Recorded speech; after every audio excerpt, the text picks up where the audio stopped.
Hello students, स्वागत है आपका डेली कैरियर ग्रुप के ऑनलाइन प्लेटफॉर्म में।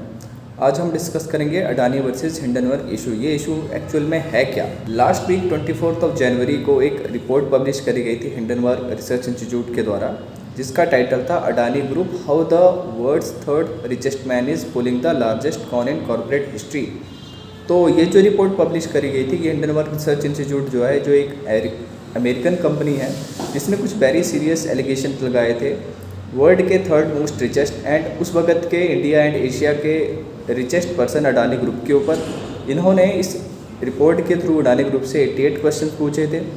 अब इस रिपोर्ट का नतीजा ये हुआ कि आज के टाइम पे अडानी ग्रुप जो है उसे भारी भरकम नुकसान से जूझना पड़ रहा है। जहां इनके अडानी ग्रुप की पहले के टाइम पे जो इनकी नेट वर्थ थी $120 बिलियन, आज के टाइम पे ये इनकी नेट वर्थ पहुंच गई है $62 बिलियन एंड साथ में ही है ना ही ये वर्ल्ड के थर्ड मोस्ट रिचेस्ट पर्सन रहे हैं, ना ही इंडिया एंड एशिया के रिचेस्ट पर्सन रहे हैं। आज के टाइम पे ये जो है इनकी जो पोजीशन है ये 22nd नंबर पे पहुंच गई है। तो आप स्क्रीन पे रिपोर्ट का प्रभाव देख सकते हैं, जहाँ पे अडानी एंटरप्राइजेस के जो स्टॉक प्राइसेस थे, जिसका पहले दाम हुआ करता था, एक स्टॉक का प्राइस हुआ करता था नियर अबाउट 3400 रुपीज़, तो आज के टाइम पे अडानी एंटरप्राइज लिमिटेड का एक स्टॉक का प्राइस है 1500 रुपीज़। तो नियर अबाउट 15% का डिक्रीज़ आ गया है अडानी के स्टॉक प्राइसेस में। तो आइए अब जानते हैं ये हिंडनबर्ग रिसर्च इंस्टीट्यूट है क्या। तो हिंडनबर्ग रिसर्च इंस्टीट्यूट जो है एक अमेरिकन कंपनी थी, जिसे 2017 में फाउंड किया गया था नेथन एंडरसन के द्वारा। ये कंपनी क्या करती है, ये कंपनी शॉर्ट सेलिंग करती है। पिछले 5 सालों में इस कंपनी ने 55 इन्वेस्टमेंट्स करी हैं अलग अलग कंपनीज़ में। 2019 में भी इन्होंने इंडिया की एक कंपनी इरोज़ के बारे में भी एक रिपोर्ट निकाली थी, जिससे इरोज़ कंपनी को भी काफ़ी खामियाजे का भुगतान करना पड़ा था। अब ये शॉर्ट सेलिंग है क्या, what is actually short selling. तो ये कंपनी क्या करती है, एक डिटेल्ड फाइनेंशियल रिसर्च करती है किसी पर्टिकुलर कंपनी या इंस्टीट्यूट का, एंड उस कंपनी के फ्रॉड्स को एक्सपोज करती है एंड उस कंपनी पे अपना पैसा लगाते हैं, शॉर्ट सेलिंग करते हैं।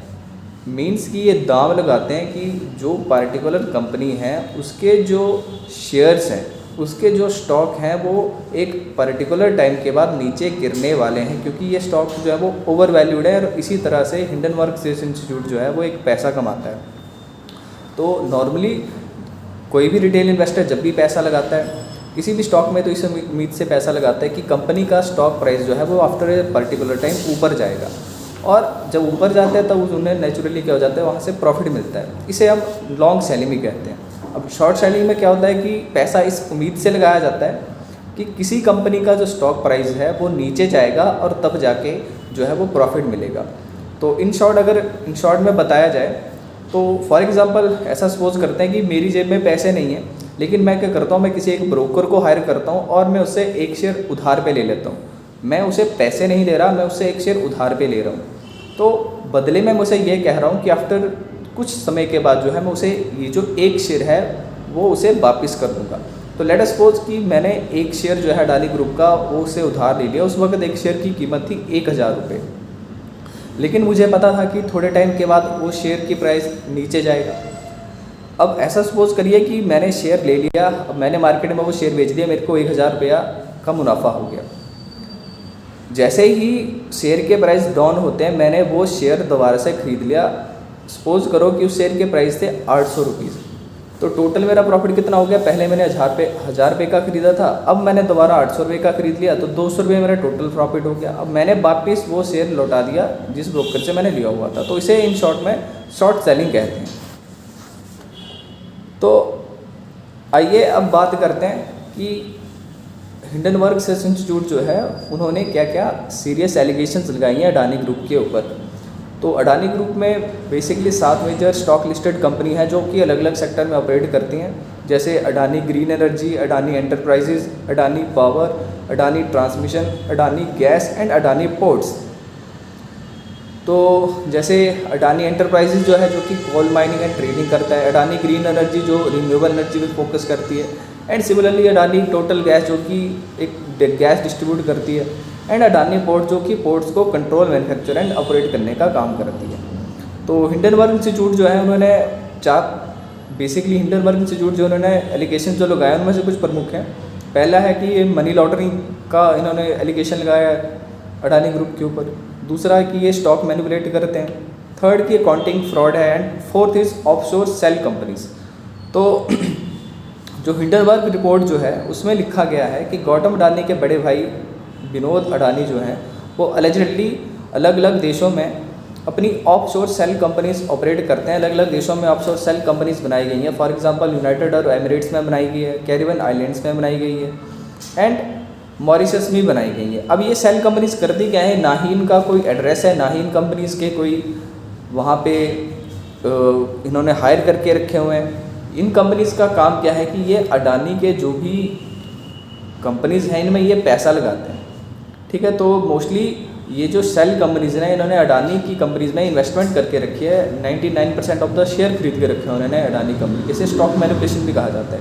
तो कंपनीज़ करती क्या है, ये डिमांड सप्लाई का पूरा खेल है। जैसे ही किसी स्टॉक का प्राइस कम होने लगता है तो उसमें ये पैसा डाल देते हैं तो दोबारा डिमांड ऊपर बढ़ जाती है।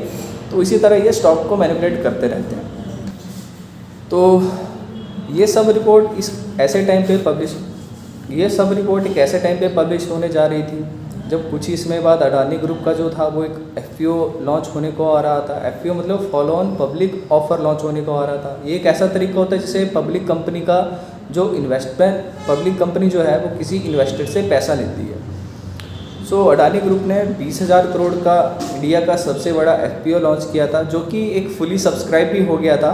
लेकिन ये सब इंसिडेंट होने के बाद जो FPO जो है वो उन्हें वापस लेना पड़ा। तो हिंडनबर्ग जो उन्होंने रिपोर्ट जारी करी थी उस रिपोर्ट के बदले में अडानी ग्रुप ने जवाब में 412 पेजेस की रिपोर्ट पब्लिश करी है। एंड ये कहा है उन्होंने बेसिकली कि ये जो रिपोर्ट है it is basically A attack on India, कि ये रिपोर्ट जो क्या कर रही है इंडिया पे एक अटैक कर रही है, कंसोलिडेटेड अटैक हो रहा है इंडिया के ऊपर।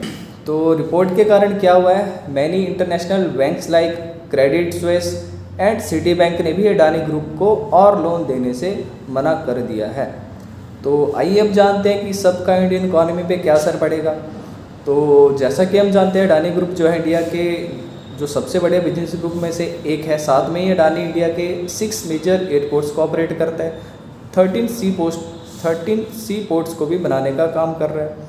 एंड इसी के साथ ही रोड्स, गैस, रिन्यूएबल एनर्जी वगैरह में भी अडानी ग्रुप जो है वो एक इंडिया की इकॉनमी का एक अहम हिस्सा बन गया है। तो अब सवाल ये खड़ा होता है कि अडानी ग्रुप पूरी जिम्मेदारी के साथ ये सारे प्रोजेक्ट्स को कंप्लीट कर पाएगा या नहीं, एंड साथ में ही जो कॉर्पोरेट गवर्नेंस की बात करते हैं उसको मैनेज कर पाएगा या नहीं। Thank you. जय हिंद।